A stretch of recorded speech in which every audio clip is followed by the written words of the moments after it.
A poor girl is selling oranges at a traffic light, holding a handmade sign. When a young billionaire CEO approaches, she cries out, "Help me, please. I need to pay for my mum's surgery."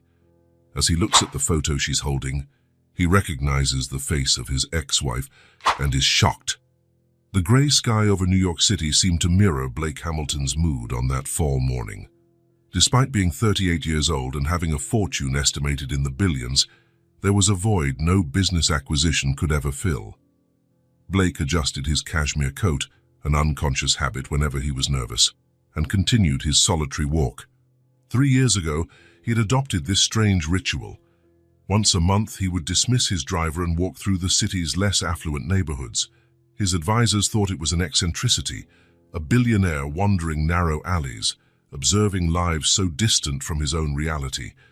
But to Blake, these walks were like an anchor keeping him connected to the real world, far from boardrooms and private jets.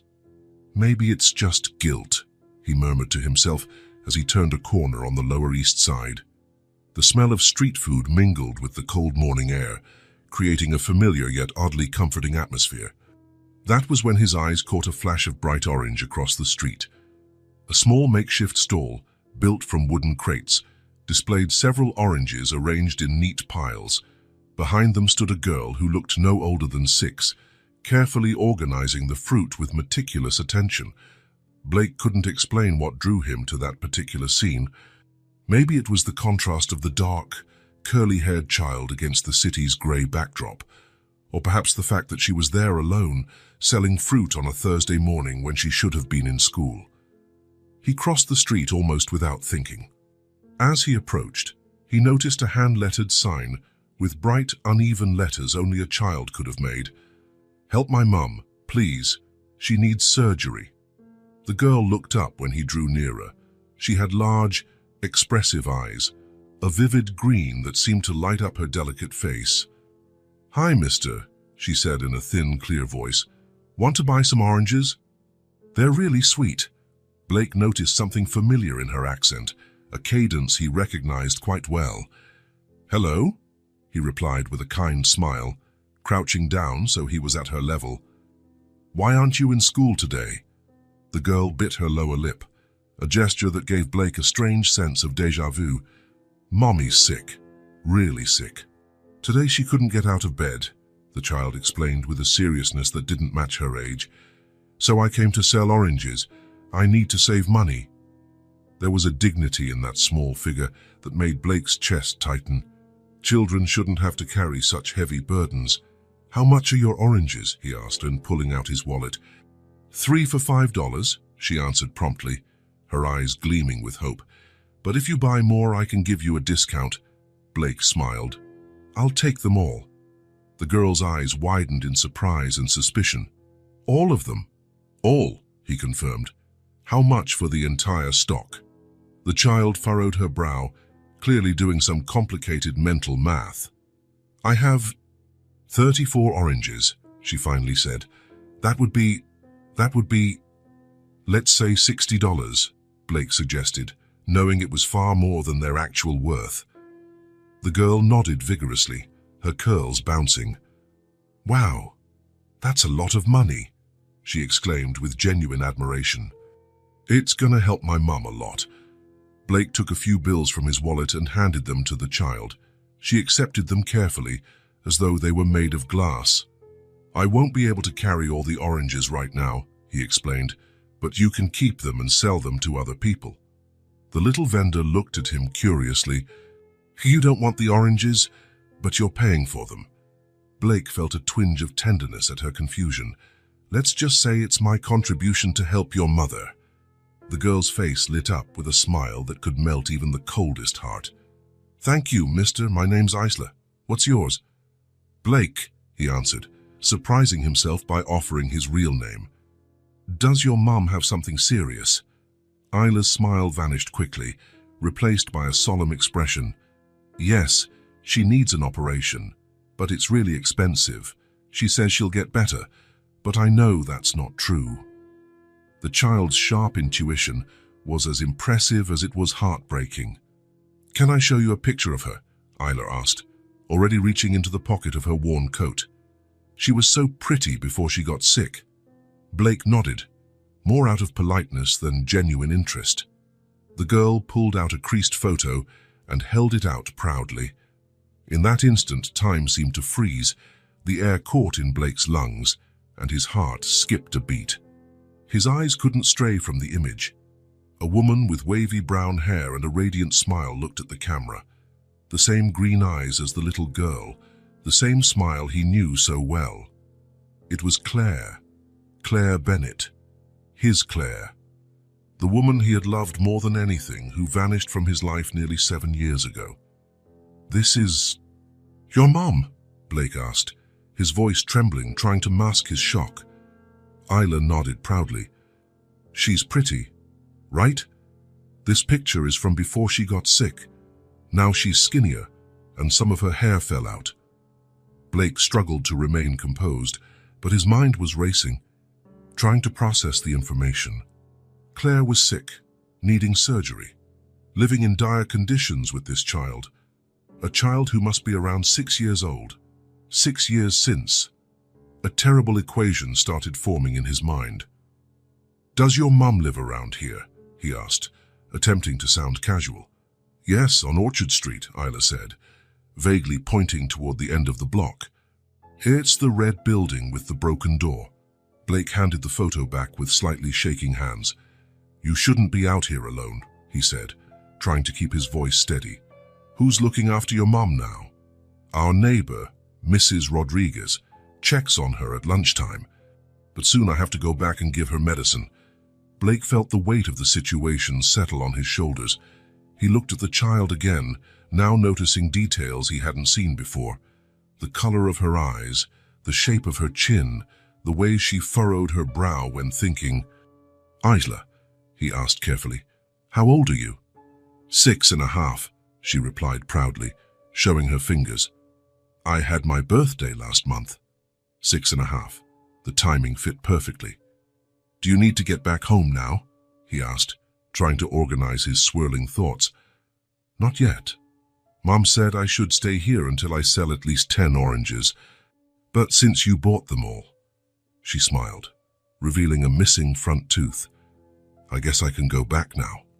Blake saw an opportunity. "Can I walk with you to your street? It can be dangerous out here." Isla seemed to think about the offer for a moment, her small face assuming a serious expression.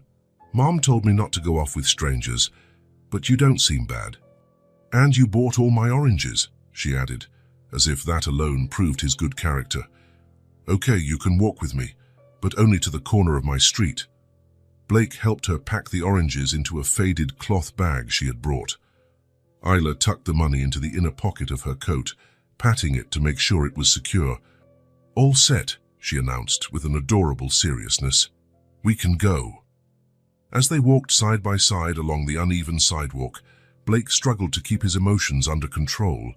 If his suspicions were correct, this child walking beside him might be...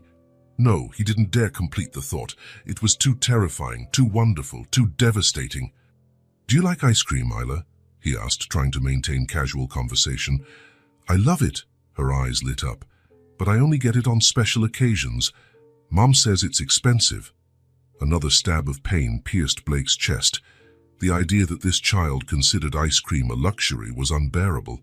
"And your dad, does he help you and your mom?" Isla's face turned suddenly serious. "I don't have a dad. At least not one I know. Mom never talks about him." Blake swallowed hard. The knot in his throat felt the size of a tennis ball. "Sometimes," Isla continued thoughtfully, "I imagine what he'd be like. Maybe he died, or maybe he lives really far away. Or maybe..." She paused, looking at Blake with innocent curiosity. "Maybe he's like you. Like me." Blake almost tripped over a crack in the sidewalk. "Yes, someone nice, who helps people and buys all the oranges, even though he doesn't really want to take any." She smiled at him again, revealing the gap where her tooth was missing. Blake felt his eyes sting. He blinked rapidly to push back the tears that threatened to form. After a few minutes, they reached a narrower street. Isla pointed to a red brick building at the end of the block. The facade was peeling, and several windows were either broken or patched with tape. The front door, as Isla had described one, was partially broken, held shut by a rusty chain. "That's where I live," she said. "On the 3rd floor." Blake looked at the building with barely concealed horror. How could Claire be living there? How could this child call that place home? "You can leave me here," Isla said, stopping at the corner as they'd agreed. "Thanks for walking with me, Mr. Blake." "You're welcome, Isla," he replied, reluctant to let her go. "Are you sure you'll be okay?" "Of course," she answered with the confidence only children have. "I live here. I know everyone." Blake hesitated, seized by an almost irresistible urge to follow her inside, to see Claire with his own eyes, to demand answers. But the shock was still too great. He needed time to process what he had discovered. "Isla," he began, not quite sure what to say. "Take care, all right? And tell your mom I hope she gets better soon." "I will," she promised, waving before turning and running toward the broken door. Blake remained standing at the corner, watching until the small figure disappeared inside. Then, as if propelled by an invisible force, he circled the block and approached the building from another angle, where he could observe without being seen. The 3rd floor. Isla had said they lived on the 3rd floor. Blake counted the windows, trying to guess which one might be theirs. One of the windows on the 3rd floor had a small plant on the ledge, a single cactus in a makeshift soda can pot. Claire always loved plants, even the toughest, most improbable ones. He waited, watching. After a few minutes, he saw Isla appear at that very window. She placed something on the ledge, what looked like the money he'd given her, and then disappeared from view.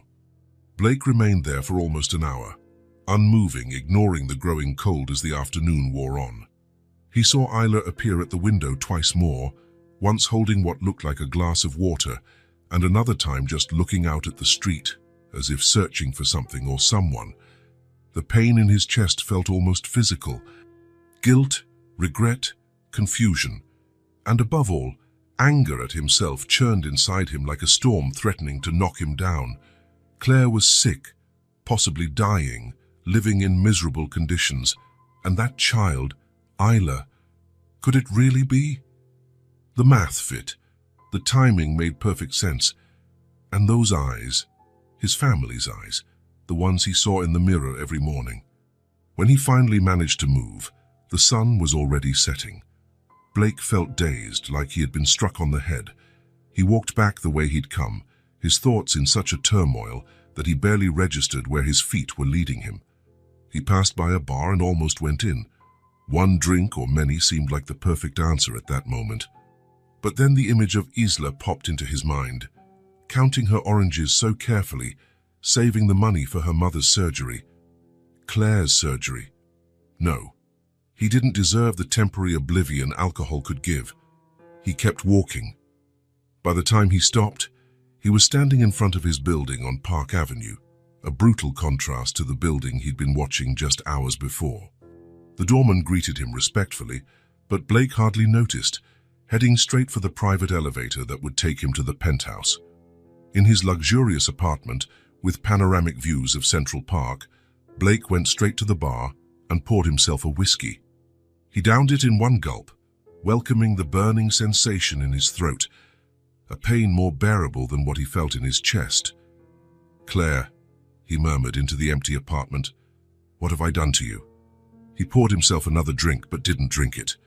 He just held the glass, staring at the amber liquid as though it contained the answers he so desperately needed. A million questions swirled in his mind. Why had Claire never told him about the pregnancy? Why had she vanished without a trace? How had she ended up in such a desperate situation? And Isla, sweet, brave Isla, could she truly be his daughter? Blake set the glass down, suddenly disgusted with himself. What right did he have to feel anything now? He had chosen his career, his ambition, his empire. Claire had been collateral damage in his relentless climb to the top. With heavy steps, he walked to his study and sat at the mahogany desk that had cost more than many people earned in a year. He opened a drawer and pulled out a small velvet box. Inside lay an engagement ring that had never been given. A solitary tear slid down his cheek as he stared at the jewel, which symbolized promises never made, a future he had sacrificed on the altar of his ambition. In that moment, alone in his palace of solitude, Blake Hamilton made a silent vow. Tomorrow, he would go back. Tomorrow, he would find the courage to face the ghosts of his past and perhaps redeem himself for 7 years of absence. But for now, the guilt was too heavy to carry. For now, he needed to gather the shattered pieces of his soul, broken by the sight of that bright-eyed little girl and her ailing mother. What he didn't yet know was that this chance encounter had changed his life forever, that nothing would ever be the same, that the man who woke up the next morning would not be the same one who walked the streets of the Lower East Side that day. Blake Hamilton, the lonely billionaire, had finally found something his money could never buy, the chance to fix the greatest mistake of his life. Blake didn't sleep that night. His attempts were cut short by nightmares in which a green-eyed girl accused him of abandoning her, while Claire lay dying in a hospital bed. By 4 in the morning, he gave up. He got up, went to the window, and stared at the city that never sleeps, a view he once found comforting, but which now seemed to mock his solitary wealth. The phone rang at 6, as always. It was Janet, his assistant of over a decade, reminding him of the meeting with Japanese investors scheduled for 9. "Cancel it," he said, his voice hoarse from exhaustion. "Excuse me?" Janet rarely heard him cancel anything, especially a meeting of that caliber. "Cancel everything, today and tomorrow." "Blake, these investors came from the other side of the world. Tell them I'm sick, a family emergency, whatever it takes." There was silence on the other end of the line. Janet knew him too well. "Is everything all right?" she finally asked, genuine concern in her voice, something few people in his life ever showed him. "No," he admitted, "but maybe it will be soon." He hung up before she could ask more questions. He felt strangely light after making that decision. For the first time in years, maybe decades, his professional commitments felt insignificant compared to what he had discovered. Blake took a quick shower and dressed differently from his usual style. No tailored suits or Italian leather shoes. He chose dark jeans, a simple shirt, and sneakers. He wanted to appear approachable, not intimidating. In the mirror, a tired face stared back at him, eyes revealing a sleepless night and deep worries. "You can do this," he told his reflection without much conviction. He left the apartment and, instead of calling his driver, hailed a cab. His first destination wasn't Claire's building but a grocery store on the way. While the driver chatted about the morning traffic and the forecast for rain, Blake tried to recall what foods a child like Isla might enjoy.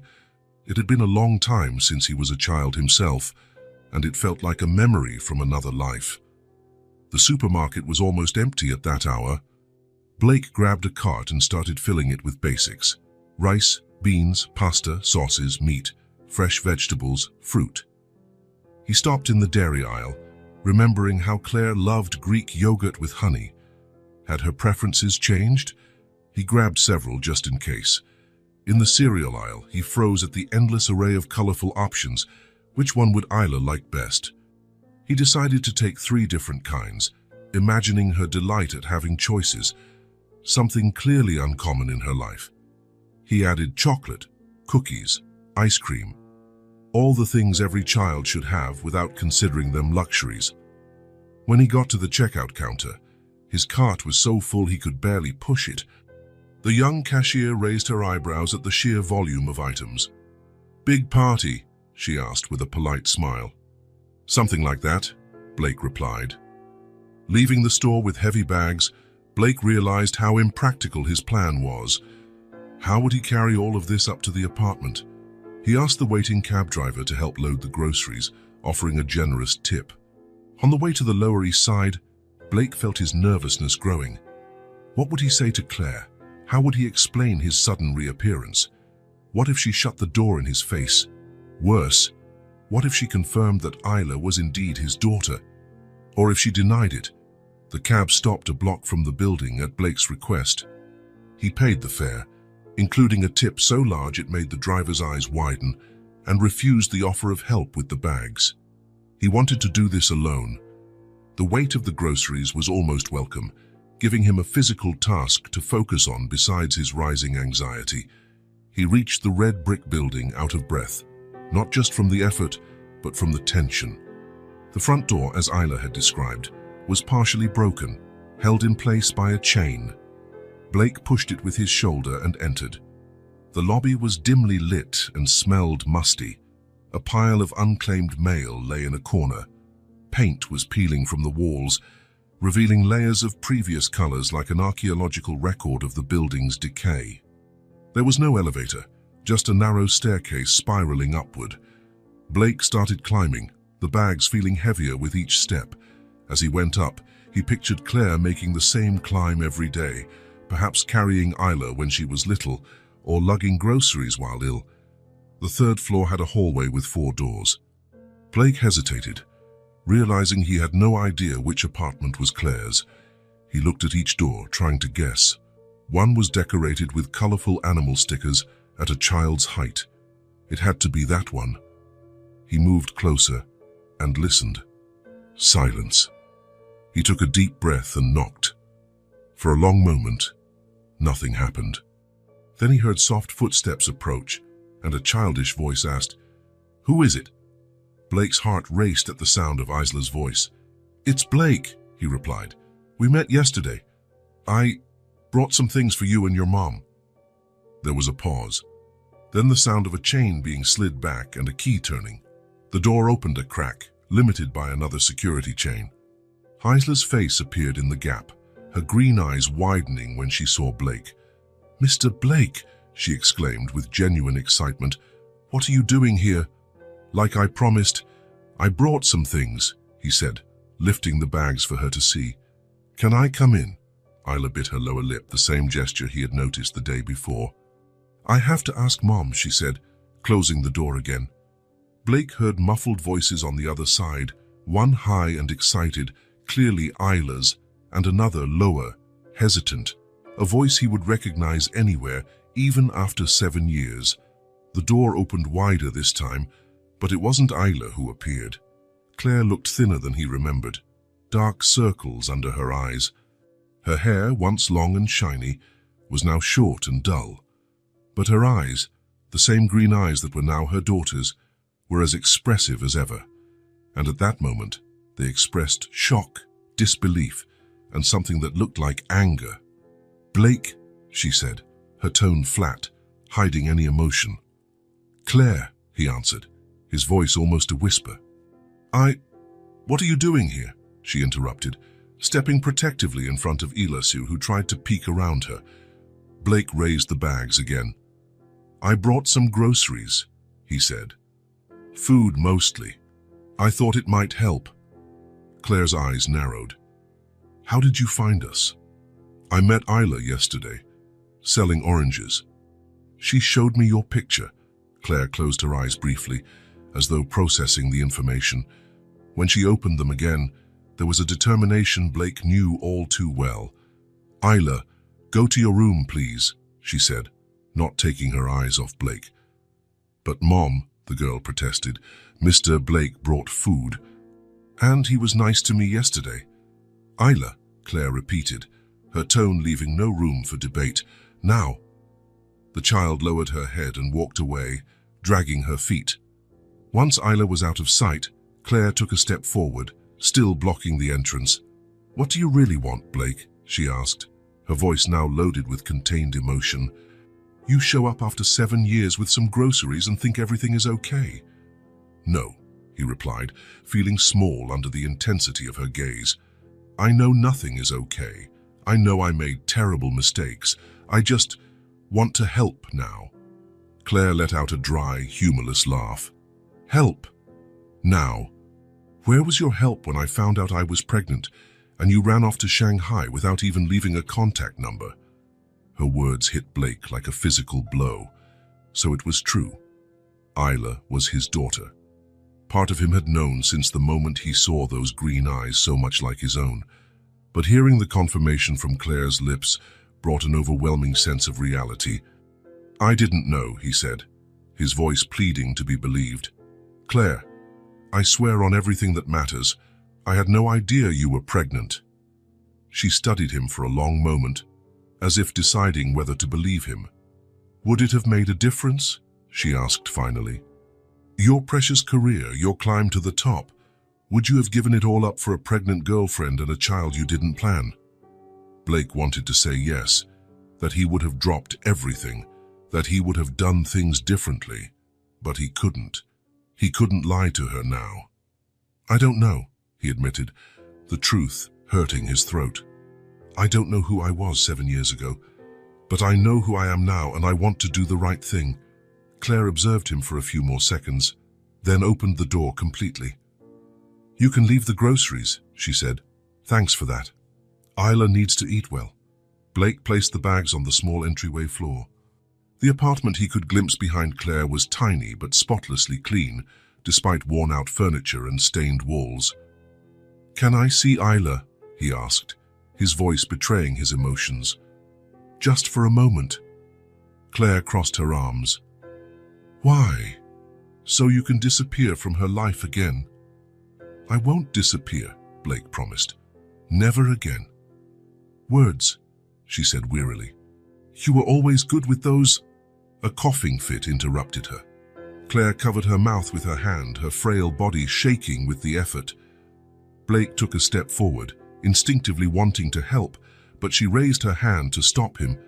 "I'm fine," she said once the coughing subsided, though her pallor suggested otherwise.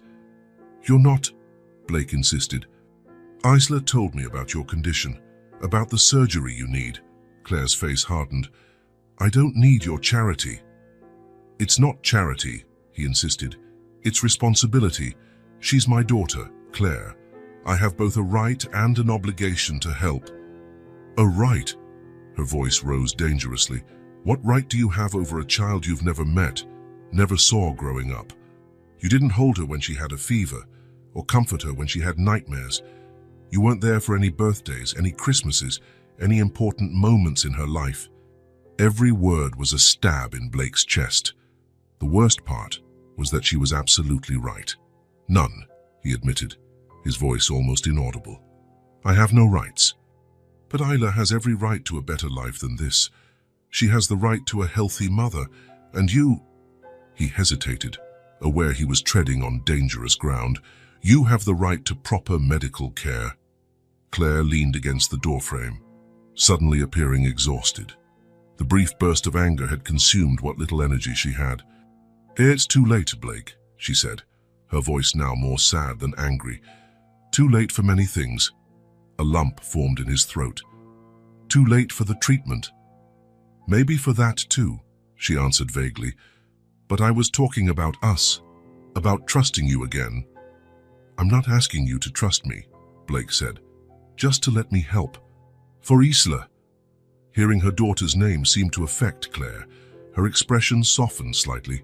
"Mom?" Isla's voice drifted from the hallway behind her. "Can I come out now? I want to see what Mr. Blake brought." Claire closed her eyes for a moment, as though mustering strength. When she opened them, there was a resigned look in them. "Yes, honey." "You can come." Isla appeared at her mother's side almost instantly, as if she'd been waiting right there in the hallway. Her eyes lit up upon seeing the bags. "Wow, is all that for us?" Blake couldn't hold back a smile at her excitement. "Yes, it's all for you." Isla immediately began rummaging through the bags, exclaiming joyfully at the colorful cereals and the ice cream, which she quickly took to put in the freezer before it melted. Claire watched with a complex expression, a mixture of reluctant gratitude and lingering mistrust. When Isla disappeared into the tiny kitchen with the ice cream, Claire turned to Blake. "I don't want her getting attached to you," she said quietly. "Not if you're going to vanish at the first opportunity. She has enough problems without adding a father who just showed up." The words hurt, but Blake knew she was right. "I won't vanish," he repeated, looking her directly in the eyes. "I know I can't prove that now. I can only ask that you let me demonstrate it with actions, not words. Claire didn't respond immediately. Isla returned, holding an open tub of ice cream with a spoon sticking out. "Want some, Mr. Blake?" she offered, extending the spoon toward him. It was such an innocent, generous gesture, this child who had almost nothing offering to share her first treat, that Blake felt tears prick his eyes. He cleared his throat and shook his head softly. "Thank you, Isla, but it's all yours," he replied, his voice strained with emotion. "How about you, Mom?" Isla asked, offering the spoon to Claire. A tired smile briefly lit Claire's face. "Just a little bit." She leaned forward and tasted the ice cream her daughter offered. For a fleeting moment, her expression brightened, and Blake could see a hint of the Claire he'd once known, young, full of life and dreams. "It's delicious," she told her daughter, who beamed with satisfaction. Blake felt like an intruder, witnessing a private moment between mother and child. It was a harsh reminder of all the similar moments he had missed.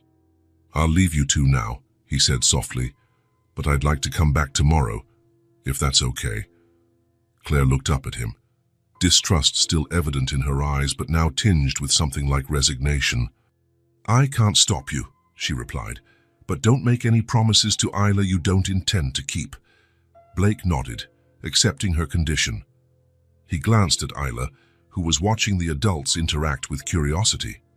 "See you later, Isla," he said. "I hope I can come back and see you tomorrow."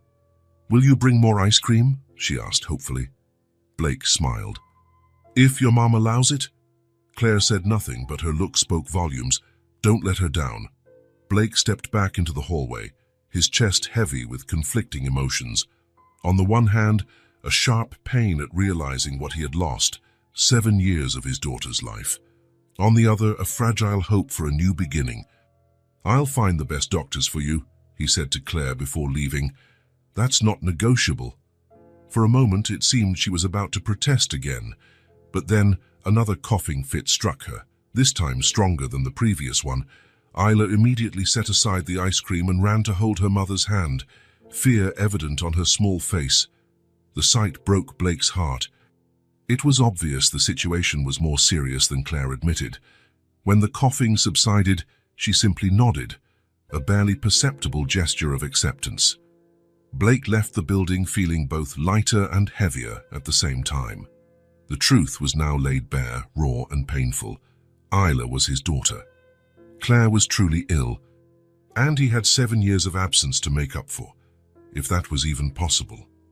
As he walked down the busy street, he mentally went over his next steps, calls to his medical contacts, arranging immediate treatment for Claire, consultations with lawyers about his rights and responsibilities as a father. Part of him, the cold, calculating side that had built his empire, advised caution, paternity tests, verification of Claire's true medical condition, protection against possible excessive financial demands. But for the first time in his adult life, Blake Hamilton silenced that voice. It didn't matter whether Isla was biologically his, though he was certain she was. It didn't matter how much Claire's treatment would cost. It didn't matter about legal hassles or complications. The only thing that mattered was that broken family he had, intentionally or not, helped destroy. And now he had a chance, perhaps his last chance, to fix it. When he finally hailed a cab to take him home, Blake realized he was smiling. It was a sad smile, marked by regret, but a smile nonetheless. For the first time in many years, he felt like he was doing something truly meaningful. Nightfall was settling over New York when Blake returned to his apartment. He poured himself a drink and went out onto the balcony, watching the city light up below. Somewhere in that sea of lights, a green-eyed little girl might be thinking about him. Tomorrow would be a new day. Tomorrow he would start building bridges over the 7-year chasm. Tomorrow he would face Claire's resistance and try to earn Isla's affection. But tonight was for decisions, and Blake Hamilton had decided no more running away. No more choosing ambition over love. No more abandoning those who needed him. This evening, high above his lonely empire, he made a silent vow to the stars. He would be the father Isla deserved and the man Claire needed him to be. Even if it was too late for some things, as Claire had said, he would do everything in his power to make sure it wasn't too late for those that truly mattered. Blake didn't sleep again that night. His attempts were interrupted by thoughts of Claire and Isla, of lost time, of Claire's health condition that she tried to hide, but which was obvious in every tired movement, every labored breath. At 5 in the morning, he gave up trying. He went to his study, turned on his computer, and began researching the best hospitals in the city, specialists for every possible condition Claire might have. Without knowing her exact diagnosis, he prepared for every possibility. He made a few calls, even at that hour, to people who wouldn't mind being woken up by Blake Hamilton. His name opened doors, something he had always known but had rarely used for anything beyond business. Now that power would serve a different purpose. By 8 in the morning, he had a list of doctors ready to see Claire immediately, hospitals prepared to admit her to private rooms, specialists standing by for his call. All he needed now was to persuade her to accept his help. Blake took a quick shower, dressed as simply as the day before, and went out. On the way, he stopped at a bakery and bought fresh breakfast items, bread, pastries, fruit. He remembered how Claire used to love croissants with raspberry jam and made sure to include them. The sky was overcast, threatening rain. Blake quickened his pace, feeling an inexplicable urgency, as if every minute was precious. He arrived at the red brick building a little after 9, quickly climbing the 3 flights of stairs. That was when he heard it. The sound of a child crying, a desperate cry coming from Claire's apartment. It wasn't the cry of a child upset or in minor pain. It was the sound of pure fear, of utter despair. Blake felt ice in his veins. He dropped the bags in the hallway and ran to the door, pounding on it. "Isla! Claire!" he shouted, panic rising in his voice. The crying continued, broken by sobs. Then, hurried footsteps approached, and Isla's trembling voice asked who was there. "It's Blake." "What happened? Are you all right?" The door opened immediately. Isla stood there in her pajamas, her face red and swollen from crying, hair tousled. Her green eyes were wide with terror. "Mr. Blake," she sobbed. "My mum won't wake up. I tried everything, but she won't answer." Blake didn't wait for more explanations. He stepped inside, following Isla to the small bedroom where Claire slept. The room was simple, with only a bed, a nightstand, and an old dresser. Water stains marked the walls, but they were adorned with colorful drawings. Obviously, Isla's work. Claire lay on the bed, pale as paper. Her breathing was so shallow that, for one terrifying moment, Blake thought he was too late. He rushed over, sitting on the edge of the bed and checking her pulse. It was there, weak and irregular, but present. "Claire," he called, gently patting her cheek. "Claire, wake up." She didn't respond. Isla clung to Blake's waist, shaking. "She was coughing so much last night," the girl explained, words broken by sobs. "Then this morning she didn't get up to take me to school. I thought she was just tired, but when I came to check, she wouldn't respond." Blake put an arm around Isla's shoulders, trying to project a calm he didn't feel. "How long has she been like this?" he asked, already taking his phone out of his pocket. "I don't know," Isla replied, wiping her tears with the back of her hand. "I think it's been about an hour since I started trying to wake her up." Blake dialed one of the contacts he'd prepared earlier. When they answered, his voice took on an authoritative tone Isla had never heard before. "Dr. Ramirez, this is Blake Hamilton. I need an ambulance to the Lower East Side immediately. It's an emergency." He gave the address and hung up, turning to Isla. "I'm taking your mom to the hospital right now. I need you to be strong and help me, okay?" Isla nodded, still teary-eyed but filled with a childlike trust that made Blake's heart ache. She trusted him instantly. No questions asked, just like only a child can. "What do I do?" she asked, straightening her small shoulders as if bracing for an important mission. "Grab some clothes for you and your mom, just enough for a few days. Toothbrushes, a comb, anything important. Can you do that?" Isla nodded again and ran off to fulfill the task. Blake turned back to Claire. She burned with fever, her forehead hot under his hand. Her fingers, by contrast, were icy cold. He felt fear surging, mixed with a corrosive guilt. What if it was too late? What if all those years of neglect had cost Claire her life? No, he muttered to himself. That's not going to happen. He pulled out his phone again and dialed another contact. Janet, get in touch with New York Presbyterian Hospital. Tell Dr. Sullivan I'm on my way with a critical patient. I want the best team ready to receive her. When he hung up, Isla was back, holding a small worn backpack. I put our things in here, she said, showing him the bag. And Mom's medicine, too. Great job, Blake praised her, trying to smile reassuringly. Now, I'm going to carry your mom downstairs. An ambulance is coming, but we can't wait. Without hesitation, Blake wrapped Claire in a blanket and lifted her into his arms. She felt alarmingly light, as if the illness had consumed not just her strength but her very substance. Her head fell against his chest, and a faint moan escaped her chapped lips. Come on, Isla. Stay close to me. Together, they made their way down the stairs, Blake careful not to jostle Claire unnecessarily. Isla followed, a small hand gripping his shirt, as if afraid he might disappear too. When they reached the street, Blake spotted a taxi passing by and flagged it urgently. The driver stopped, looking suspiciously at the unconscious woman in Blake's arms. New York Presbyterian Hospital, as fast as possible, he ordered, already opening the back door and gently placing Claire on the seat. It's an emergency. Something in his tone or the urgency of the situation convinced the driver, who nodded and unlocked the doors. Blake helped Isla in and climbed in himself, keeping Claire cradled in his arms. If you get us there in under 15 minutes, God, I'll triple your fare, he added. That was all it took.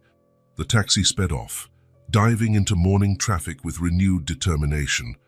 During the ride, Blake kept his fingers on Claire's pulse, counting the faint beats as if he could keep her alive by sheer force of will. Isla sat quietly beside him, eyes fixed on her mother's face, clutching her backpack tight. She's going to get better, right? She asked at one point, her voice so soft Blake almost didn't hear. He wanted to say yes, that everything would be okay, that her mom would pull through just like she always did. But he couldn't lie to those green eyes so much like his own.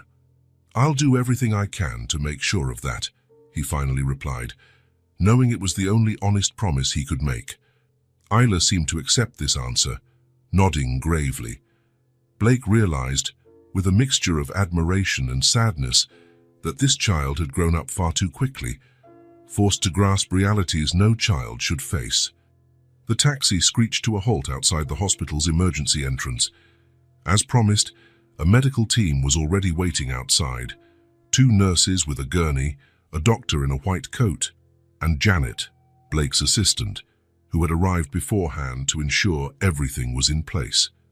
Blake stepped out of the taxi, carrying Claire, refusing the gurney for the moment. Dr. Sullivan? He asked, addressing the doctor. Yes, the man replied, already assessing the patient visually. We'll take her in for evaluation right away. Blake finally placed Claire on the gurney but didn't let go of her hand. Isla jumped out of the taxi and ran to the other side of the gurney, grabbing her mother's other hand. As the medical team began pushing the gurney inside the hospital, Dr. Sullivan bombarded Blake with questions about Claire's medical history, her symptoms, how long she'd been unconscious. Blake answered what he could, painfully aware of how little he actually knew about the woman who had once been closest to him. Surprisingly, Isla filled in many of the gaps. She takes these, she said, pulling a small case out of her backpack and handing it to the doctor. 3 times a day. And she uses this inhaler when she can't breathe. Dr. Sullivan examined the medications quickly, his expression growing serious. Does your mum have any heart or lung problems that you know of, sweetie? He asked gently. Isla nodded. Both. She says her heart gets weak sometimes, and her lungs fill up with water. That's why she coughs so much. Blake felt the floor drop out from under him. Heart failure and pulmonary edema, serious conditions that could be fatal without proper treatment. How long has she had these symptoms? The doctor asked, now mostly directing his questions to Isla as they entered an exam room.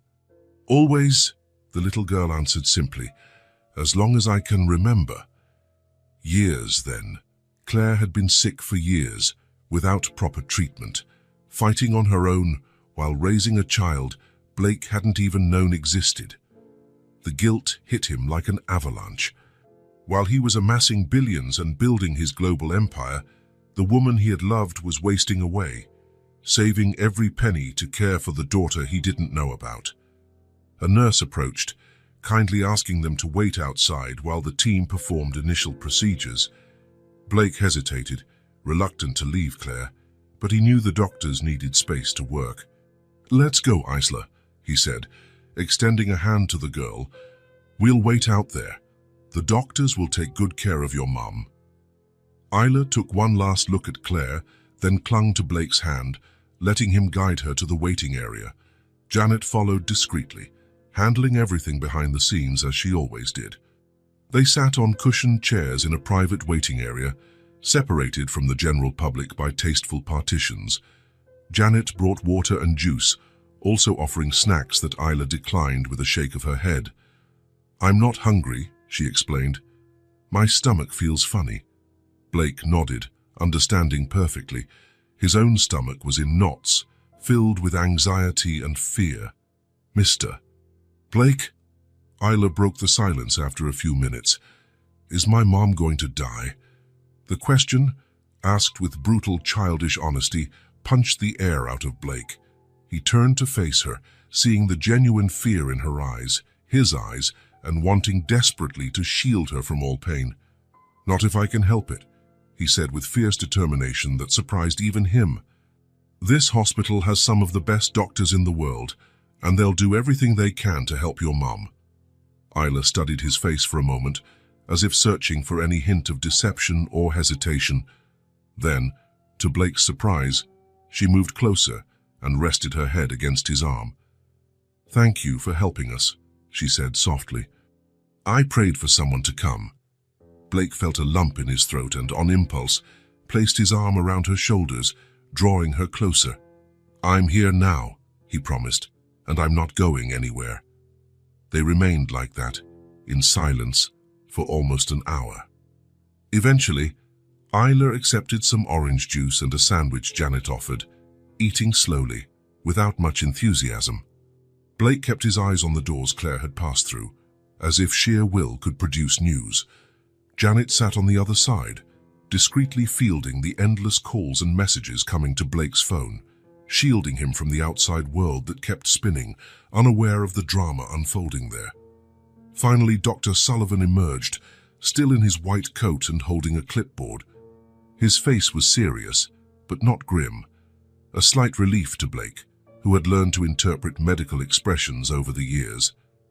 Blake stood immediately, Isla following suit, clinging tightly to his hand with surprising strength for someone so small. "Mr. Hamilton," the doctor began, "we've managed to stabilize your Ms. Bennett." Blake exhaled the breath he hadn't realized he was holding. What exactly is wrong with her? Dr. Sullivan glanced at Isla, then back at Blake, clearly unsure how much detail to reveal in front of a child. Blake hesitated, not wanting to frighten her, but also knowing Isla deserved to know what was happening to her mother. "Isla," he said, crouching to meet her gaze, "I need to talk to the doctor about your mom's condition. Can you wait with Janet for a few minutes? I promise I'll explain everything afterward, in a way you can understand." The girl bit her lip, looking from the doctor to Blake, then to Janet, who smiled encouragingly. "Okay," she finally agreed. "But don't take too long." "I promise," Blake said, giving her hand a gentle squeeze before letting go. Janet guided Isla toward a small play area in the corner of the waiting room, far enough that she couldn't hear the conversation, but still within Blake's sight. He turned back to the doctor, bracing himself for the worst. "How serious is it?" he asked directly. "Doctor." Sullivan didn't hesitate. "Serious, but not hopeless. Miss Bennett has dilated cardiomyopathy with resulting congestive heart failure. She also has significant pulmonary edema, and signs of bacterial pneumonia, which appears to be the immediate trigger for her current decompensation. Blake absorbed the information, his mind automatically sorting through options the way it did in business. Prognosis. With immediate and aggressive treatment, the chances are good. We've already started broad-spectrum antibiotics for the pneumonia, along with medication to improve her heart function. The pulmonary edema is responding to diuretics. And long-term. The doctor hesitated slightly. Cardiomyopathy is a chronic condition. From what I can tell from the preliminary tests, her heart has suffered significant damage, likely from going untreated for so long. Will she need a transplant? Blake went straight to the point. It's too early to say for sure, but it can't be ruled out. For now, we need to focus on stabilizing her and treating the pneumonia. I recommend a series of more detailed tests once she's strong enough to handle them. Blake nodded, already making mental decisions. Do whatever it takes, Dr. Sullivan. Cost is not an issue. I want the best team, the best specialists, the best treatments available. If there's any experimental option that might help, I want to know about it. Understood, Mr. Hamilton. I've already alerted our cardiology team. Dr. Patel, the department head Jan, is on his way. When can I see her? Soon. We're moving her to the ICU for at least 24 hours of close monitoring. After she's settled, we'll allow brief visits. Blake thanked the doctor, who promised to return with updates. Alone for a moment, Blake allowed himself to feel the full weight of the situation. Claire could have died today. Probably would have, if he hadn't shown up. The thought was unbearable. He took several deep breaths, composing himself before going back to Isla.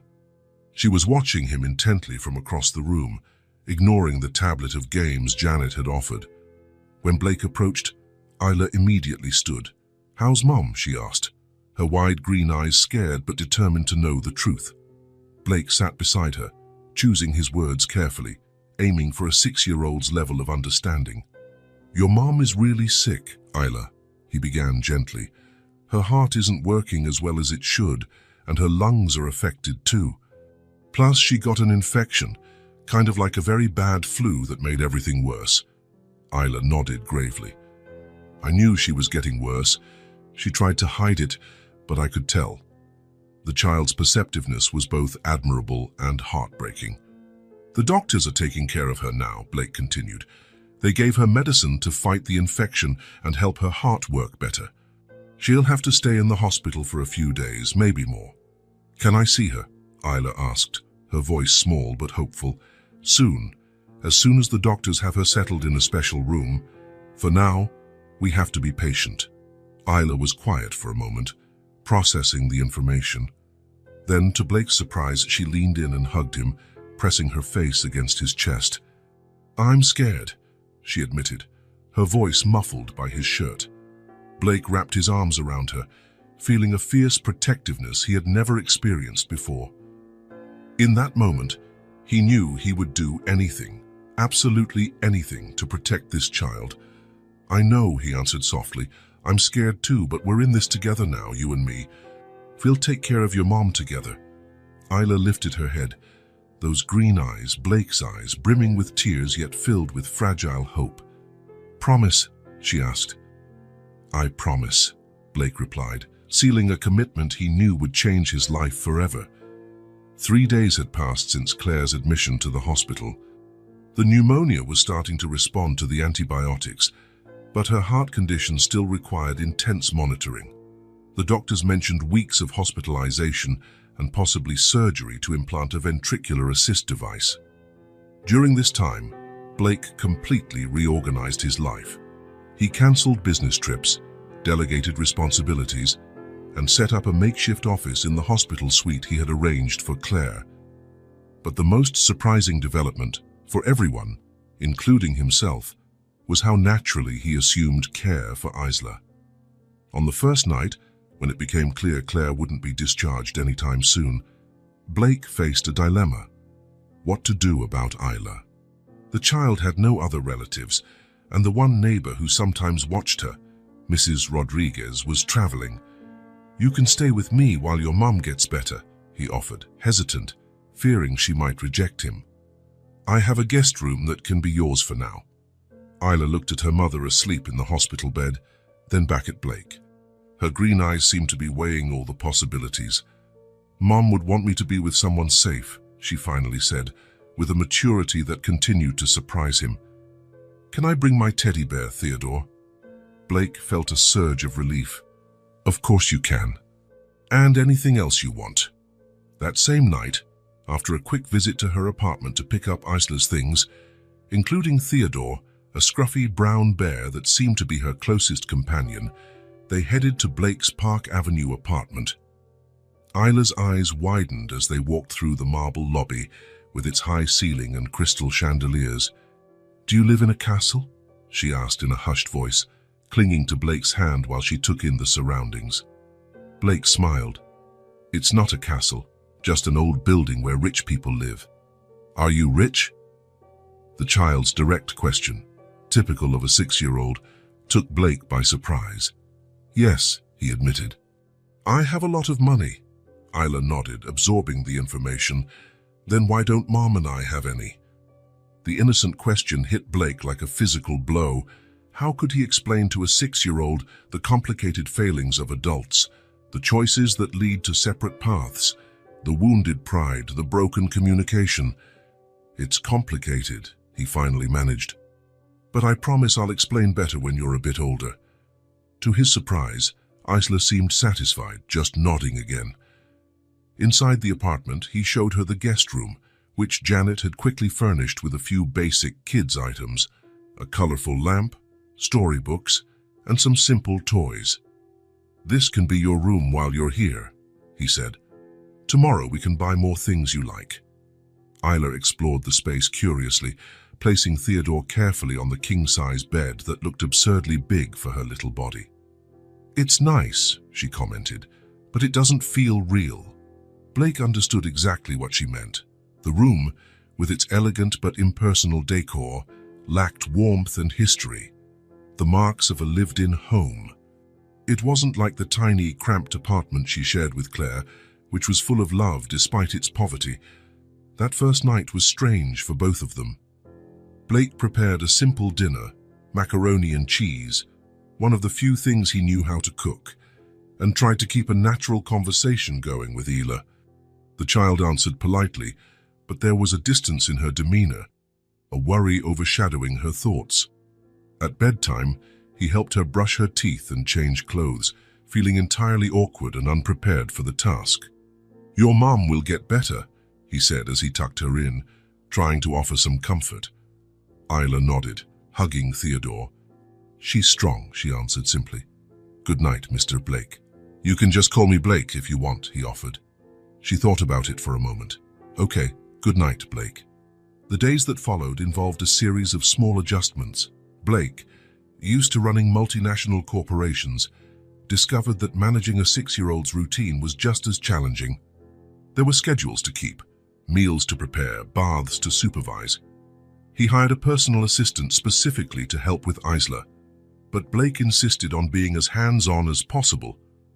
For her part, Isla watched everything with curious eyes, silently adapting to her new environment. She was surprisingly easygoing, maybe because she had grown up taking on responsibilities beyond her years, or maybe because she instinctively understood how serious her mother's situation was. Every day, they visited Claire in the hospital. The visits were short, as she spent most of the time asleep, often under the influence of medication that left her groggy. But those brief moments were the highlight of Isla's day. The child would chat to her mother about everything she'd done, showing drawings and small gifts she'd made. During one such visit, Blake watched from a corner as Isla whispered something into her unconscious mother's ear. The intimacy of that moment, the absolute trust that even in her sleep, Claire was listening, stirred something deep inside him. He realized then he would do anything to protect that bond. On the third day, things began to change between them. A routine had formed. In the morning, they went to see Claire, who was awake for slightly longer periods each day, though still very weak. In the afternoon, while Blake worked remotely, Isla occupied herself with the new toys and books he'd bought. In the evening, they'd have a simple dinner and talk about the day. It was during one of these dinners that the first real breakthrough occurred. "Blake," Isla said, pushing the macaroni around on her plate, "can I ask you something?" "Sure," he replied, setting his fork down to show she had his full attention. "How did you meet my mom?" The question caught Blake off guard, causing him to choke on the wine he was sipping. When he recovered, he saw Isla watching him with a mix of curiosity and patience, waiting for his answer. For a brief moment, he considered making something up, a simpler or edited version of the truth, but something in her gaze, so much like his own, demanded honesty. "Your mom and I met a long time ago," he began, choosing his words carefully. "I had just started my company, and she worked at a coffee shop near my first office." Isla listened intently, absorbing every word. "Every day I went there for coffee, and every day she gave me this special smile only she could give," Blake continued, feeling a pang of nostalgia and sorrow. "One day, after almost a month, I finally got the courage to ask her out." "Did she say yes?" Isla asked, leaning forward, completely engrossed in the story. "Not the first time," Blake said, smiling at the memory. "She said she was too busy, so I asked again the next day and the next. By the fourth day, she finally said yes, just so I'd stop asking." Isla giggled, a crystal-clear sound that lit up the usually quiet apartment with unexpected joy. "We dated for almost 2 years," Blake went on, now entering more difficult territory. "They were the best years of my life. Your mom is special. She has a way of making any place feel like home." "I know," Isla said, nodding knowingly. "She makes the best hot chocolate in the world, even when we don't have real chocolate." Blake felt a lump form in his throat. "That sounds exactly like her." "And then?" Isla pressed. "Why didn't you stay together?" Blake took a deep breath. This was the hardest part, but he knew he owed the truth to this child. "I made mistakes, Isla, big ones. My company started growing, and I let work become more important than anything, more important than your mum, more important than building a life together. I traveled constantly, and I was barely there when she needed me." Isla kept her gaze fixed on him without judgment, just trying to understand. "In the end, I got a business opportunity in China and accepted it without really discussing it with her. It was supposed to be 6 months but ended up being a year. When I came back, she was gone," Isla concluded. Blake nodded, amazed at her insight. "Yes, she was gone. I lost her because of the wrong choices I made." Silence hung between them as Isla processed the information. Then, to Blake's surprise, she reached out and gently touched his hand. "But now you're here," she said simply, "and you're helping Mom. And you're taking care of me." Blake felt tears burn at the corners of his eyes. "Yes," he managed to say, "I'm here now, and I want to do things differently this time, if your mom will let me. If you'll let me." Isla considered this with the seriousness of someone much older than 6. "I think you deserve a second chance," she finally declared. "Everyone does if they're really sorry." Something shifted between them in that moment. It wasn't a dramatic revelation or an instant transformation, but the beginning of trust, still fragile but real. A bridge beginning to form over the gulf of lost years, supported by honesty and Blake's genuine desire to do better. Later that night, when he tucked Isla into bed, she asked him to read her a story, and for the first time, she allowed him to sit at the edge of the bed instead of on the chair farther away. A small gesture, but it meant everything. "This was your mum's favorite story when we were younger," Blake said, showing her the book he'd chosen, a classic children's tale he remembered Claire mentioning once. Isla's eyes lit up at this unexpected connection to her mom. "Really? She never told me that." "There are lots of things you two still have to discover about each other," Blake said softly. "And plenty of stories we can create together from now on." As he read, he watched Isla's eyes grow heavy until she finally drifted off. Theodore clutched to her chest. Blake stayed there for a long time, gazing at the face of the daughter he was only just beginning to know, awed by how someone so small and fragile could hold such strength and wisdom. Day by day, small moments like that built a bond between them that Blake had never experienced before, a bond forged not from grand gestures or expensive gifts, but from steady presence, honesty, and the simple routines they shared. The quiet affection that grew, solid yet gentle, like a plant seeking sunlight after a long time in the dark. A week had passed since Claire's hospitalization. Her health showed encouraging signs of improvement, although the doctors remained cautious. The lung infection responded well to antibiotics, and the heart medication seemed to be stabilizing her condition, at least for the time being. For Blake and Isla, those days created a near-familial routine. Mornings began with breakfast together. Blake had learned to make fun-shaped pancakes that made Isla smile. Then they would visit Claire at the hospital, spending a few hours by her side. In the afternoons, while Blake worked in his makeshift office, Isla colored or read the new books he'd bought for her. Evenings brought simple dinners, followed by bedtime stories. Gradually, the awkward moments became fewer, and a genuine connection began to blossom. Isla no longer hesitated to ask for help when she needed it, and Blake no longer felt entirely lost in taking care of her daily needs. On this particular night, while waiting for a pizza delivery at Isla's request, they sat in the spacious living room overlooking Central Park. Isla was busy drawing, her tongue peeking out in concentration. Blake was on his laptop, occasionally glancing up to watch her. "What are you drawing?" he finally asked, curious about her intense focus. Isla held up the paper to show a simple yet expressive sketch of 3 stick figures. One large, one medium, and one small, all holding hands. "It's us," she explained. "Me as Mom and you." Something twisted in Blake's chest, a feeling for which he had no name. It was both painful and comforting. "That's a beautiful drawing," he said, his voice slightly husky. "Can I keep it when you're done?" Isla nodded, resuming her work with renewed dedication. A few minutes later, she broke the silence with a question that seemed to come out of nowhere. "Blake, do you think my dad is dead?" The question hit him like a punch to the stomach. He closed his laptop slowly, buying time to think. Isla was watching him with those inquisitive green eyes, his eyes awaiting his response. "Why do you ask that?" he managed finally. Isla shrugged, but there was tension in her small shoulders that betrayed her casual tone. "Sometimes I think he must be, because if he wasn't, why would he never look for us?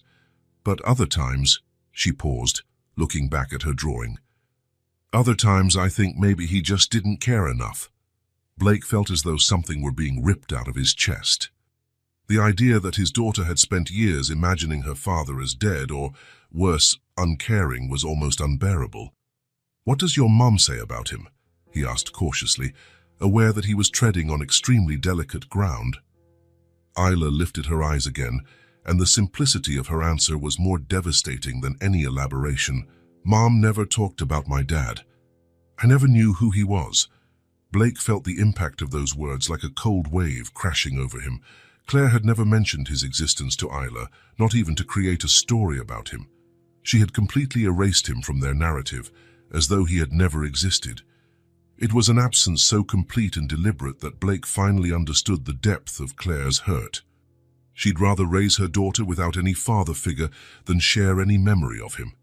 "Have you ever asked her?" he inquired softly. Isla bit her lower lip. That gesture he now recognized as his own, reflected in his daughter. "I asked once, when I was 5. My friends at school were talking about their dads, and I wanted to know about mine." She paused, recalling, "Mom got really sad. Really sad. She cried all night. I never asked again." Blake closed his eyes for a moment, feeling the pain of that memory spread through him. Claire crying alone at night, a confused and frightened Isla, both outcomes of his choices, his absence. "Do you think he was a bad person?" Isla asked, her small voice cutting through his thoughts. Blake opened his eyes to find her watching him intently, as if his words might unlock the mystery that had surrounded her entire short life. "No," he replied carefully. "I think sometimes people make mistakes, really big ones, that end up hurting the people they love, even if they don't mean to." "Like the mistakes you made with my mom?" Isla asked, her penetrating gaze making Blake feel completely transparent. "Yes," he admitted. "Like those..." Isla seemed to ponder that deeply before she spoke again. "You know, sometimes I make up stories about him," she confessed softly. "In my head. Sometimes he's an astronaut who had to go into space on a really important mission, or an explorer lost in the jungle, or..." She hesitated, her voice suddenly shy. "Or someone like you." Blake felt his heart almost stop. "Like me?" Isla nodded, blushing. "Someone nice and who tells stories and makes funny pancakes, who takes care of us when we need him." In that moment, Blake experienced both pain and joy in the most intense way. He wanted to scoop her into a hug, to shout the truth, to declare everything. But he couldn't. It wasn't his secret to tell, not without Claire. It wouldn't be fair to either of them. Instead, he gently tucked a rebellious curl behind Isla's ear, a gesture he had seen Claire do so many times during their hospital visits. "Any man would be lucky to be your father, Isla," he said quietly. "And if he knew about you, I'm sure he'd be the proudest person in the world." She rewarded him with a smile as bright as a ray of sunshine cutting through dense clouds. Their conversation shifted to lighter topics when the pizza arrived, but something deeper had changed between them. A stronger understanding, a more solid trust. Blake knew he had been tested in some way, and for now, he had passed. Later that night, after tucking Isla into bed, Blake sat in his office with an untouched glass of whiskey, reflecting on everything he had learned. Through subtle questions during the week, through conversations with Janet, who had dug into Claire's background, and now through Isla's revelations, Blake had pieced together a grim picture of the years that had passed. When Claire disappeared from his life, she had been in the early stages of pregnancy, probably not even aware of it at first. Once she did know, she chose to face it alone rather than look for him. She moved multiple times, took precarious jobs while her health slowly deteriorated. There were periods with no fixed address, nights spent in shelters, real hunger when money ran out before the month's end, a constant battle against a healthcare system that provided inadequate support. And throughout it all, there was Isla, a child growing up in conditions no child should ever endure, yet somehow developing a resilience, intelligence and kindness that defied her circumstances. Blake raised his glass, watching the lamp's light refract in the amber liquid. His fortune, his empire, all seemed suddenly empty compared to what he could have had, to what he could have given them. That night, alone in his luxurious office, he made a silent vow that went beyond his previous promises. His mission wasn't just to fix the past, though that was still crucial. It was to build a future where Isla would no longer have to invent stories about an absent father, a future where Claire wouldn't have to carry her burdens alone until she collapsed, a future where they could be the family they were meant to be all along. While Claire slept in her hospital bed, slowly regaining her strength, and Isla dreamed in the next room, Blake finally understood his true purpose. It wasn't to create wealth, build companies, or accumulate power. It was to love and protect these two people who, even in his absence, had shaped him completely. And he promised himself, with every ounce of determination he possessed, that as long as he lived, they would never again know hunger, homelessness, or abandonment. They would never fight alone. They would never fear tomorrow. That promise, made in the silent hours of the night, sealed a transformation that began the moment he first saw Isla's green eyes selling oranges on a random street corner in New York. The hospital room was quiet that morning, save for the steady beeping of the machines monitoring Claire's vital signs. Blake sat in the chair beside her bed, focused on his laptop while she slept. 2 weeks had passed since she'd been admitted, and the doctors were pleased with her progress. The pneumonia was fully under control, and her heart condition was stable, though long-term treatment options needed to be discussed. Isla was at school. Blake had found a private institution near the hospital that agreed to enroll her mid-semester. Initially hesitant, the girl adjusted surprisingly well, especially after Blake explained they could visit Claire every day after school. A subtle movement in the bed caught his attention. Claire shifted slightly, her fingers twitching on the white blanket. Blake shut his laptop and leaned forward, watching her carefully. Over the past few days, she had woken a few times, but only briefly, still groggy from medication. This time, however, when her eyes opened, there was a clarity in them that hadn't been there before. Claire blinked several times, adjusting to the soft light that filtered in through the half-open blinds. Her gaze swept the room until it landed on Blake. "Water," she croaked, her voice rough from disuse. Blake jumped up immediately, grabbing the cup and straw he kept ready on the bedside table. He helped her raise her head slightly and brought the straw to her lips. Claire took a few sips, then closed her eyes for a moment as though the simple act of drinking water was the most precious relief. "Thank you," she said when she finished, settling back onto the pillow. Blake returned the cup to the table and sat down, unsure what to say. Over the 2 weeks she'd been hospitalized, he'd envisioned this moment countless times. What he'd say, how he'd explain everything that happened, how he'd discuss Isla. But now, confronted by Claire's direct gaze, none of his rehearsed words felt right. "How long?" she asked, breaking the silence. 2 weeks, he answered. "You had acute pneumonia on top of your heart condition. It was scary." Claire nodded slightly, as though she had expected it. "Isla? She's fine. She's in school right now. She stayed with me while you were unconscious." A shadow of worry crossed Claire's face. "School? I enrolled her at Dalton, a few blocks from here. It's a good school. She's adapting well, all things considered," Blake explained, attempting to reassure her. "We've been visiting you every day." Claire was quiet for a few moments, processing. When she spoke again, her voice was stronger but laced with suppressed emotion. "Thank you, you saved my life, but old wounds still exist." The honesty in that statement cut deeply. There was no open accusation in her tone, but a clear acknowledgement that gratitude didn't erase the past. "I know," he replied, equally honest. "I don't expect you to forget or forgive easily. I just want to help, however I can." Claire studied him for a moment, her green eyes so much like Isla's, searching his face as though looking for something specific. "Why?" she finally asked. "After all this time? Why now?" Blake could have said many things, mentioned the chance encounter with Isla, or talked about seeking redemption or regret. But he chose the simplest truth. "Because I finally understand what really matters," he said. "And it's none of the things I spent years chasing." Claire didn't respond, but something in her gaze softened almost imperceptibly. She turned her head toward the window, watching the blue sky and drifting clouds. "Did the doctors say when I can go home?" she asked after a moment. Blake hesitated. "In a few more days, probably, but Claire..."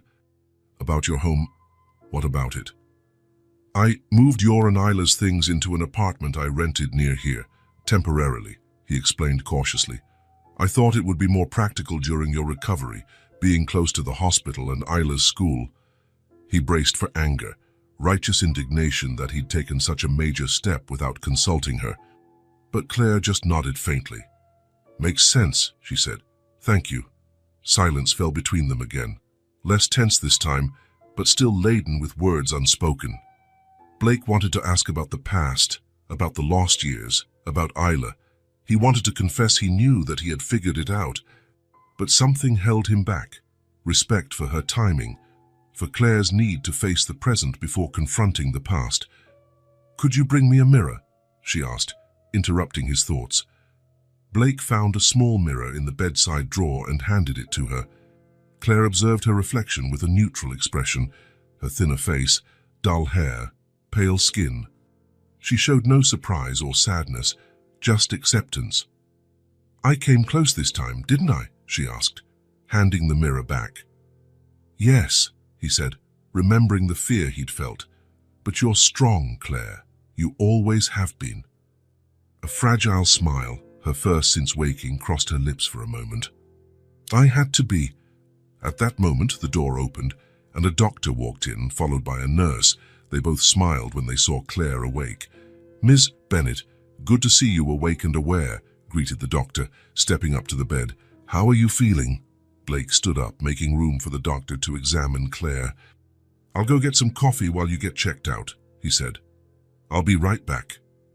Claire nodded, and Blake left the room, feeling a mix of relief and apprehension. The ice was broken, but the path ahead remained long and uncertain. Thursday. In the weeks that followed, as Claire gradually regained her strength, the dynamic among the three of them slowly evolved.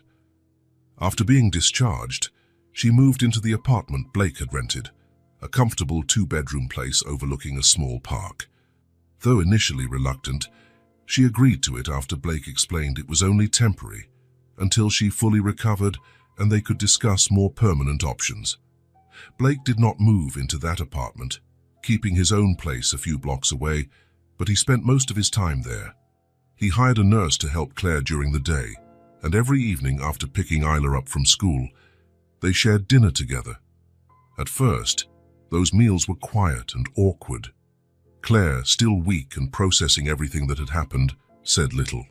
Blake, anxious not to push her, stuck to safe topics: Isla's progress at school, the day's news, plans for the next meal. Sensing the tension, Isla alternated between trying to cheer them up and lapses of silent observation. But as the days passed, small changes began to appear. The first sign came one afternoon when Blake arrived to find Claire and Isla in the tiny kitchen attempting to make cookies. Flour was everywhere, and the smell of something slightly burnt lingered in the air. We're making cookies, Isla announced proudly, her face dusted with flour. But I think the first batch didn't come out so good. Claire, perched on a stool by the counter, looked tired, but had a sparkle in her eyes Blake hadn't seen in a long time. Isla insisted, she explained with a slight shrug. Apparently, cookies are essential to recovery. Absolutely, Blake agreed, playing along. I've heard that the scent of freshly baked cookies increases white blood cells by 200%. Isla laughed, a crystal sound that seemed to brighten the small apartment. You made that up? Caught me, Blake admitted, raising his hands in surrender. But it's true that cookies make everything better. May I help with the next batch? To his surprise, Claire answered, Please, it's clear we need professional supervision. That afternoon marked a subtle turning point. The ice didn't melt entirely, but it began to crack. In the following weeks, more moments like that popped up. Small islands of normalcy and even joy in a sea of uncertainties. One particularly pleasant afternoon, Blake suggested a picnic in the small park across the street. Isla loved the idea and hurried to help prepare a basket. Claire, now able to walk short distances without getting too tired, agreed after some hesitation. Sitting on a blanket under the shade of a large tree, the three of them might have appeared to any casual observer as a perfectly normal family enjoying a spring day.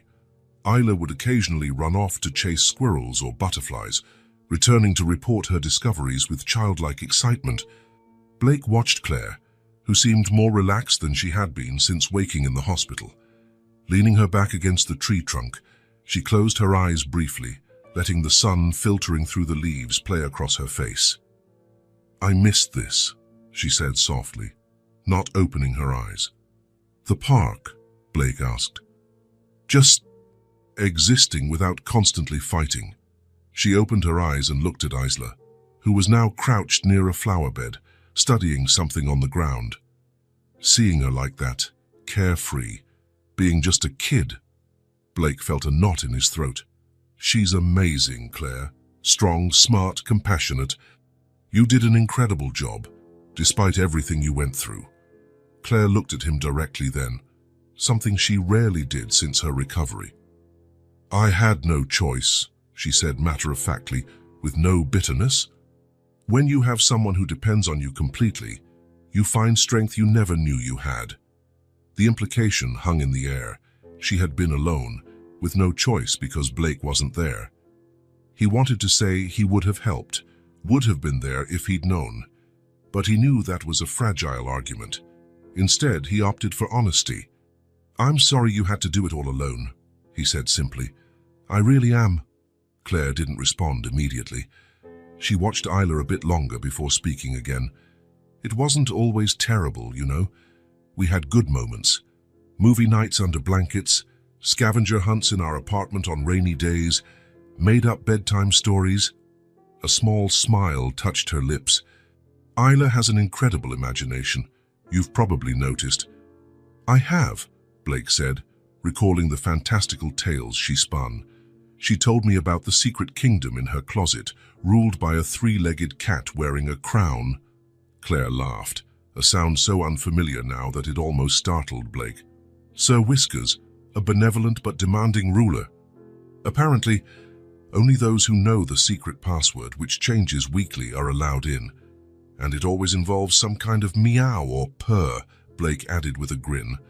They shared a brief moment of complicity, united by their love for the same remarkable child. For an instant, the years of separation seemed to shrink, and they were simply Claire and Blake again, as they had been before ambition and wounded pride tore them apart. But then Claire averted her gaze, and the moment passed. Silence returned, less tense than before, but still laden with everything left unspoken. Isla came running back, cupping something in her hands. "Look," she cried, opening her fingers slightly to reveal a small ladybug. "It landed on my hand because I stayed super still." "They say ladybugs are good luck," Claire said, leaning in to see the tiny red insect. "Did you know they help protect gardens? They're like little guardians." "Like knights in red armor," Blake added. Isla pondered that idea. "I guess she needs a name, then. All knights have names." "How about Lady Spot?" Blake suggested. "Or Scarlet the Brave," Claire offered. Isla shook her head at both suggestions. "I'm calling her Dottie Reddington, protector of gardens and friend of children," she declared with all the solemnity of a royal ceremony. Blake and Claire glanced at each other and burst out laughing at the same time, a genuine shared laugh that chipped away more of the tension between them. As the sun began to set, they gathered their things and headed back to the apartment. Claire, tired but visibly more cheerful than usual, insisted on helping make dinner. The three of them worked in the small kitchen, Isla washing vegetables, Claire slicing them carefully, and Blake handling the rest. The simple meal, roast chicken with vegetables and rice, was eaten amid light conversation and occasional laughter. For the first time, they caught a glimpse of what they could be as a family, if only they allowed themselves to dream it possible. Later, after Isla went to bed, Blake and Claire sat on the apartment's small balcony, watching the city lights begin to sparkle against the darkening sky. Blake handed her a cup of tea, chamomile with a hint of honey, just the way she used to like it. "Thank you," she said, accepting the cup. The word carried more meaning than simple gratitude for tea, and they both knew it. "For you and Isla, I'd do anything," he replied, settling into the chair beside her. Claire studied him over the rim of her cup as she took a sip. "You've changed," she observed quietly. Blake thought for a moment. "I think so. Or maybe I just remembered who I really am, underneath all the layers I built up over the years. These past years haven't been kind to me," Claire said after a pause, "physically and emotionally. I have scars, Blake. Many you can't see." "I know," he said softly. "I don't expect them to vanish overnight, or that a single picnic could erase years of struggle. I only hope that with time we can build something new, something good for Isla." Claire nodded, turning her gaze back to the city before them. "She likes you," she said. "I've never seen her connect so quickly with someone." Blake felt his heart tighten at that statement. The bond he'd formed with Isla was the most precious treasure he had now. "She's extraordinary," he said, "and she deserves the best we can give her." Claire didn't reply right away. When she finally did, her voice was so soft it was almost lost to the night breeze. I'm afraid, Blake. Afraid to trust again. Afraid to let myself believe this time could be different. The raw honesty in her confession touched Blake profoundly. It was the first time since she woke up that she'd really opened even a small window into her feelings. Your fear is justified, he acknowledged. I can't promise I'll never disappoint you again, but I can promise I'll do everything in my power to be the person you and Isla deserve. And I understand if you need time, lots of time.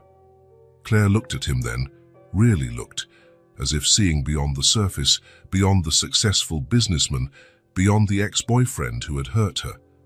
For a moment, Blake felt utterly exposed, all his flaws and fears laid bare. One day at a time, she finally said, her voice steady despite her exhaustion. That's all I can offer right now. For Blake, it was more than enough. It was a beginning, a small, fragile beginning, but a real one. The start of something that, with care and patience, might grow into something beautiful and lasting. Sitting side by side on the balcony, watching the city that never sleeps, they allowed themselves, perhaps for the first time, to imagine a future different from what they'd envisioned. A future where old wounds could heal, where pride and fear wouldn't dictate their choices, where a makeshift family could find its way back to each other. A future that, despite its uncertainty, suddenly seemed possible. A month had passed since Claire's hospital discharge. Her recovery was steady, though slow. Weekly medical visits confirmed her heart was responding well to the treatment, but the doctors emphasized the need for ongoing care and the possibility of a future surgical intervention. During this period, the dynamic among the three of them had subtly transformed. Claire's initial mistrust toward Blake was gradually replaced by a reluctant acceptance of his presence in their lives. It wasn't full forgiveness or forgetting the past, but a pragmatic acknowledgement that, for now, this arrangement was best for Isla, and Isla thrived. The new school, proper medical care for her mother, and the financial stability Blake provided had freed her to simply be a child. Her smile came more easily, her stories grew more elaborate, her sleep was more peaceful. On that Sunday afternoon, the weather was particularly pleasant, one of those perfect spring days New York occasionally offers as an apology for harsh winters. Blake suggested a stroll through Central Park, and to his surprise, Claire agreed without hesitation. Isla needs some fresh air, she said simply, and so do I. They walked the winding paths of the park together, Isla running ahead, occasionally rushing back to show them an interesting leaf or a colorful stone she found. Blake and Claire followed in comfortable silence, occasionally commenting on the weather or Isla's latest discovery. When Isla stopped, enthralled by a group of ducks on one of the ponds, Blake used the moment to check on Claire. You don't have to worry so much, she said with a small smile. I'm not going to collapse in the middle of the park. Force of habit, Blake admitted. I spent a lot of sleepless nights at the hospital, hoping you'd... well, you know. Claire nodded, her gaze drifting to Isla, now trying to coax a squirrel closer with a piece of cookie she'd saved in her pocket. I never properly thanked you, she said after a moment. For everything you did for Isla while I was unconscious. Janet told me how you cancelled meetings, rearranged your entire life to look after her. It was nothing, Blake said automatically. Claire turned to look at him squarely. Don't do that, she said firmly. Don't minimize it. It was significant for Isla, and for me too. Blake felt the weight of those words. It was the first time Claire openly acknowledged the importance of his recent actions. You're welcome, he said simply.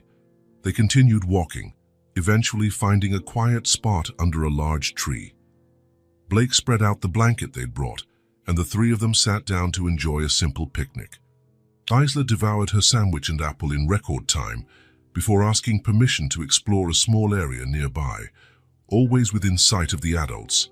Left alone, a different kind of silence settled, denser, filled with unspoken words. Blake noticed Claire seemed uneasy, as if gathering her courage to speak. I've been thinking a lot, she began, eyes fixed on Isla, who was now happily piling up small stones a short distance away. About the past, about decisions. Blake felt his heart beat faster, but kept his expression neutral. What kind of decisions?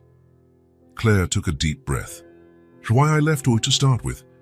It was the first time they directly addressed the subject since Claire woke up in the hospital. Blake had avoided pressing her, respecting her pace, though his curiosity and guilt burned inside him. You don't have to talk about it if you don't want to, he offered. I do, she insisted, still not looking at him. I think we both need this conversation, Blake nodded, waiting for her to continue. I left because I didn't feel seen, much less loved, Claire said, her words now flowing more easily. You never had time for me. You lived for your business, and I was invisible to you. The truth of her statement hit Blake hard. It wasn't anything he hadn't already known or admitted to himself in lonely nights of reflection, but hearing it directly from Claire made it more real and more painful. After a while, I had enough, she continued. You lived for your business, and I was invisible to you. I deserved better. You did deserve better, Blake said, his voice hoarse with emotion. So you deserved far more than I was willing or able to give back then. Claire finally turned to face him. It was never about what you could give me materially, Blake. It was never about money or expensive gifts. It was about being there, about really seeing me. Blake nodded, accepting the criticism. I know. It took me a long time to understand that. Maybe I only truly grasped it when I saw Isla for the first time. Isla's name made Claire avert her gaze again, watching their daughter, who was now chatting enthusiastically with another child who had wandered over to admire her stone tower.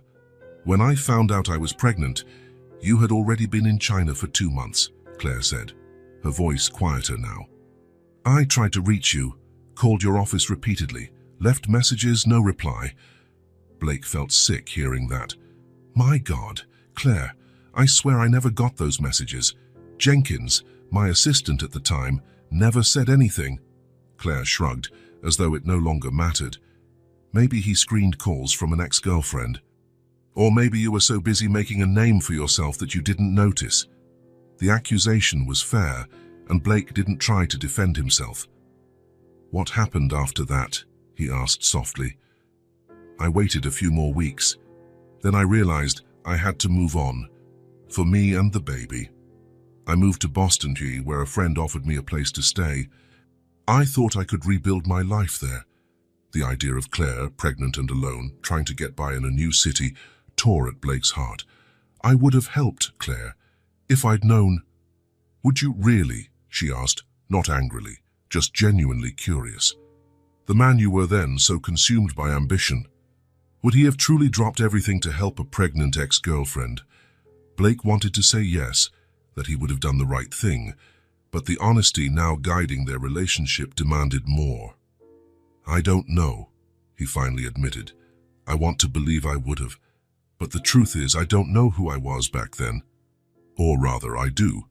I was someone obsessed with success, with approval from people who didn't really matter, someone who measured worth in dollars and cents. Claire seemed to appreciate his candor, nodding slightly.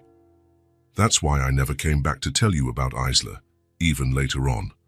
The man I knew wasn't ready to be a father, wasn't ready to put someone else above his ambition. And now, Blake asked, almost afraid to hear the answer. Claire studied him for a long moment. Now you're different. Or maybe you're who you always were, underneath all those layers. The man I saw taking care of Isla while I was in the hospital, who stayed up nights by my bedside, who rearranged his whole life without hesitation, that man could be a good father. Her words hung in the air, heavy with meaning. Blake's heart pounded. Claire, he began, unsure how to continue. She lifted her hand to stop him. Let me finish. There's something I need to say, something I should have said a long time ago. Blake nodded, respecting her request. Claire took a deep breath, looked once more at Isla, still lost in her own world of stones, then locked eyes with Blake. Isla is your daughter, Blake. Though he had already suspected, though all evidence pointed to it, though his heart had already accepted it, hearing those words from Claire clear and definitive, hit him like an explosion in his chest. A flood of emotions overwhelmed him. Profound sorrow for the time lost, for the birth he never witnessed, the first steps he missed, the first words he never heard, yet also an indescribable joy for the confirmation, for Claire's explicit acknowledgement, and for the chance to finally be a real father to Isla.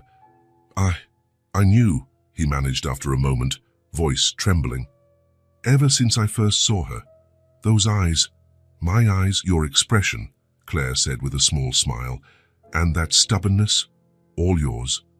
Blake laughed, though tears blurred his vision. Thank you for telling me, for confirming, even if I already knew. You deserve to hear it from me, Claire replied simply. So you both deserved the truth. Blake glanced at Isla, unaware of the conversation that changed everything. Does she know? He asked. Claire shook her head. No. I was waiting for the right moment. And now I think it's time. But we need to do it together, carefully. She has so many questions about her father. She's made up so many stories. I know, Blake said softly. She's shared some with me. A comfortable silence enveloped them as they watched their daughter. There was so much to discuss, so much to plan, legal matters, housing arrangements, how and when to tell Isla. But at that moment, it felt enough just to be there, together, witnessing the miracle they had created. I'm not promising anything beyond what I've already said, Claire warned after a few minutes. One day at a time. There's a lot of history between us, a lot of pain that's still healing. I know, Blake replied, and I'm not asking for more than that. Just the chance to be present, to be the father Isla deserves, and maybe, over time, build something between us. Not necessarily what we had before, but something new, something better. Claire nodded, seeming satisfied by his answer. A new beginning, then. A new beginning, he agreed. Isla chose that moment to come running back, eyes shining with excitement. I finished my sculpture, she announced proudly. For you have to come see it. Blake and Claire exchanged a quick look, full of unspoken promises, before getting up to follow their daughter. The sculpture was a tower of stones carefully balanced to form a precarious but impressive stack that defied gravity. It's beautiful, Claire praised, kneeling down for a better view. What does it represent? Blake asked, genuinely curious. Isla looked at him as though the answer was obvious. It's our family, silly. See? This big stone at the bottom is you, because you're strong and hold everyone up. The one in the middle is Mom, because she keeps everything connected. And this small one on top is me. Blake felt his heart swell at the simplicity and depth of her explanation. Without realizing it, Isla had created the perfect representation of what they were becoming, fragile, yet with the right balance and care, able to stand firm. It's perfect, he said, voice thick with emotion. Absolutely perfect. Claire reached out and took his hand, a small gesture but significant. It was the first time since this all began that she'd initiated physical contact. They stood side by side, watching their daughter place the final pebble atop her creation. In that simple moment, under the spring sun in Central Park, as Isla proudly presented her family made of stones, something finally shifted, fully and irrevocably. It wasn't the end of their journey, not by a long shot. There was still much to heal, much to build, much to learn about one another.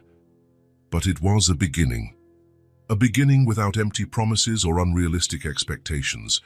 A beginning based on truth, finally brought into the light, allowing old wounds to dry and begin to heal. Blake looked down at their joined hands, then at Isla, feeling a certainty he'd never felt before. It didn't matter how long it took or what obstacles lay ahead.